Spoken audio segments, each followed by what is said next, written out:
Drogon watched Jon Snow kill his mother and did nothing. Not a scratch, not a warning blast, nothing. Just a 1,000-pound dragon staring at the man cradling his dead mother's body, weeping, and then turning away. People lost their minds over this. Half the internet called it a plot hole. Critics said it was the show refusing to deal with its own consequences. And honestly, I get why it looked that way. Because on the surface, it makes no sense. Drogon had torched entire armies for Daenerys. He flew through dragon fire for her.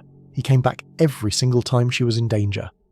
And then the one time she actually dies, he just melts a chair and leaves. That's not a glitch. That's the entire point. And if you go back and watch what Drogon was doing around Jon Snow long before that finale, the answer was sitting in front of us the whole time. Let's go back to Season 7, Episode 5. Daenerys has just come back from destroying the Lannister supply convoy at the Blackwater Rush. She's still on Drogon's back, landing on the cliffs at Dragonstone. Jon Snow is standing there, and the second they touch down, Drogon doesn't stay put. He surges toward Jon, gets right in his face. Daenerys herself looks like she's not sure what's about to happen. Jon doesn't run. He holds his ground, slowly raises his hand, and Drogon drops his head and lets him touch him. Daenerys has lived with these dragons since they hatched. She knows how they behave around strangers. Drogon specifically has never been friendly. He's the biggest, the most aggressive, and the least tolerant of anyone Daenerys doesn't fully trust. The fact that he lets a man he's never seen before walk up and put a hand on his face is not just a cool visual, it's a statement. But here's the part that really matters. Jon didn't know yet. He had no idea he was a Targaryen when that happened. He thought he was Ned Stark's bastard. He wasn't performing anything. He just stood there, and Drogon chose to accept him. So why? What did Drogon actually sense? To understand it, you have to go back further than Game of Thrones. You have to go back to Old Valyria. The Targaryens weren't the only Dragonlord family in history. Before the doom of Valyria destroyed everything, there were over 40 Dragonlord families in the Freehold, all of them riding dragons, all of them competing for power, and every single one of those families practiced a very specific custom. They married within the bloodline. Brothers to sisters, cousins to cousins. The reason wasn't just politics. It was because the bond between a dragon and a rider was tied to Valyrian blood, and they believed keeping that blood concentrated was how you kept the connection alive. The Targaryens brought that same custom to Westeros. 300 years of incestuous marriages, and the reason was always the same: preserve the blood, preserve the bond. Now, in George R.R. Martin's books, during the Dance of the Dragons, which was the great Targaryen civil war that happened about 170 years before the events of Game of Thrones, Princess Rhaenyra Targaryen needed more dragon riders desperately. Her side was running out of people who could mount the riderless dragons on Dragonstone. So she put out a call for dragon seeds, meaning people with Targaryen bastard blood somewhere in their family tree. Even diluted Valyrian blood. The idea was that a dragon might still respond to it. Some of those dragon seeds succeeded, they found dragons and bonded with them, some were killed trying. But the whole premise of that call was that dragons can sense the difference between someone with that blood and someone without it. It's not something a person can fake or perform. Either the blood is there or it isn't. Jon Snow's blood was very much there. Jon's real name is Aegon Targaryen. His father was Rhaegar Targaryen, the Crown Prince and Daenerys' eldest brother. His mother was Lyanna Stark. They were secretly married before he was born, which makes Jon not a bastard at all. He's the legitimate son of the Crown Prince, which actually makes his claim to the Iron Throne stronger than Daenerys's. The show confirms all of this in Season 7 when Bran and Sam piece together the marriage and the birth. But Drogon didn't need Bran's vision or Sam's research. Drogon just needed to be in the same space as Jon. And here's what makes the timeline of this so interesting. That cliffside moment where Jon touches Drogon happens before Jon himself knows any of this.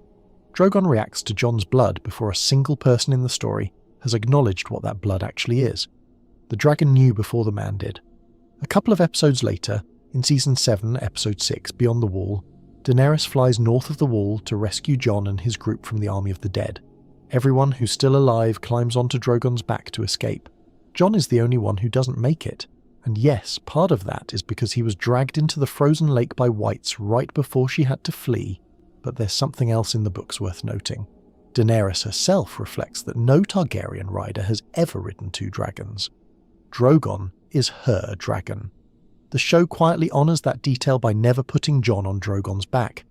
Instead, in Season 8, Jon rides Rhaegal, the dragon named after his own father, Rhaegar Targaryen, and Rhaegal accepts him immediately. No hesitation, no aggression, just crouches down and lets him climb on. Jon even says he doesn't know how to ride a dragon, and Daenerys tells him no one does until they do it. But here's the thing. Plenty of people in this world have tried to mount a dragon and been burned alive or thrown off. Rhaegal didn't give Jon the chance to fail. The dragon made the decision for him, so we get to the finale. The Red Keep is still smouldering, and actual snow is falling through the collapsed ceiling. That detail matters more than it looks. Back in Season 2, when Daenerys had her vision in the House of the Undying in Korth, she saw a destroyed throne room with something white falling from the ceiling, and fans spent years arguing about whether it was snow or ash. The actual shooting script for the finale answers it plainly. The snow falls lightly through the collapsed roof. It was always going to be snow. The vision came true, just not the way she imagined it. Jon is crouched over Daenerys' body, and Drogon comes through the smoke and lands in front of them both. He nudges her. She doesn't move, and the sound he makes when he realizes she's gone is genuinely one of the best things that show ever did. It doesn't need any dialogue. You feel it. Then he turns and looks at Jon. The show's script for this episode was made public after the finale aired, and it has a note that most people never saw. About Drogon in this moment, the writers wrote, "He wants to burn the world, but he will not kill Jon. Not that he can't find Jon, not that he's confused about what happened, he will not." Those are two completely different things. There's intent in that phrasing. A decision is being made. Drogon opens his throat. The fire starts building, and then he turns and unleashes everything into the back wall of the throne room. The Iron Throne is just sitting there in the path of it, and it melts. The actual finale script is specific about this. Drogon wasn't carefully aiming at the throne like he understood its symbolic meaning. He breathed fire at the wall, and the throne happened to be in the way, which if anything makes it more interesting. The destruction of the Iron Throne wasn't a deliberate political statement by a dragon who read the room. It was a byproduct of grief pointed in the wrong direction. Then he picks up Daenerys' body gently in his claws and flies east. The showrunner David Benioff said in the DVD commentary about the throne burning, "If she's not going to sit on it, no one's going to sit on it," which tells you the writers understood this wasn't random dragon behaviour. They wrote a creature capable of identifying the source of everything that went wrong. There are actually a few things happening at once in that moment, and they don't contradict each other. They stack. First, there's the blood. Drogon had already registered Jon as Targaryen. He'd allowed him to touch him on those cliffs. He'd watched him ride Rhaegal. At whatever level a dragon processes the world, Jon was not a stranger. He was recognised. Killing him would have meant killing the last living male heir of the house that had bonded with dragons for centuries. The whole history of dragon lore in this world suggests that isn't something a dragon does easily, if at all. Second, Drogon is not a dumb animal. The show makes this very clear from Season 5 onward. In Meereen, he senses when Daenerys is in danger at the fighting pits and flies to her without being summoned.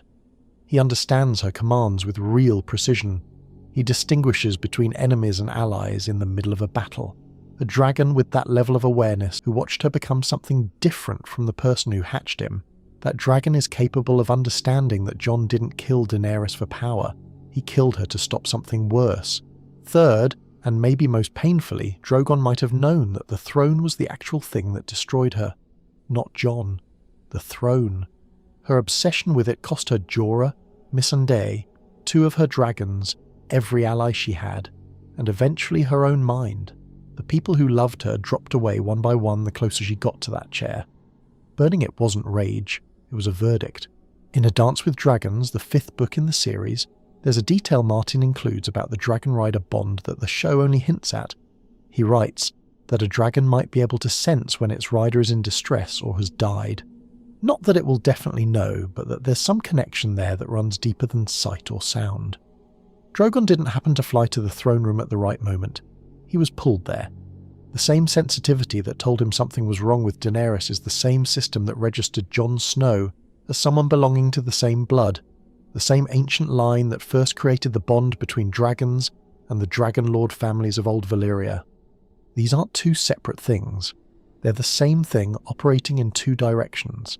And that same system, when faced with the choice of burning Jon or not, had a conflict it couldn't resolve, the same way it resolves every other threat. Every other person who had ever raised a hand against Daenerys was gone. Jon was different.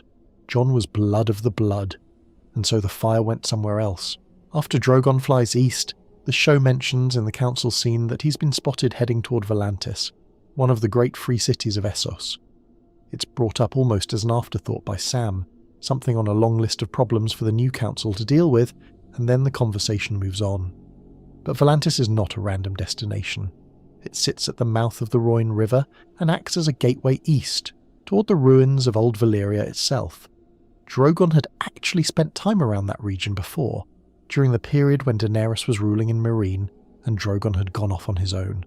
Jorah and Tyrion spotted him flying over the ruins of Valyria during their journey through the Smoking Sea in Season 5. He was drawn back to where it all started, taking his mother's body toward the origin of everything she came from. In the books, Drogon disappears from Meereen for stretches at a time throughout the story. He's spotted in different parts of Essos, always moving, always returning when Daenerys needs him. He's never fully tamed and never fully gone, and after her death, going east isn't grief with no direction, it's going home. There was a Jon Snow sequel series titled Snow that was in development at HBO. Kit Harington actually pitched the idea himself, describing a concept about a soldier trying to find his place after the war is over. But after a couple of years of development, it was shelved. Harington confirmed in 2024 that it's off the table because they couldn't find a story they were all genuinely excited about.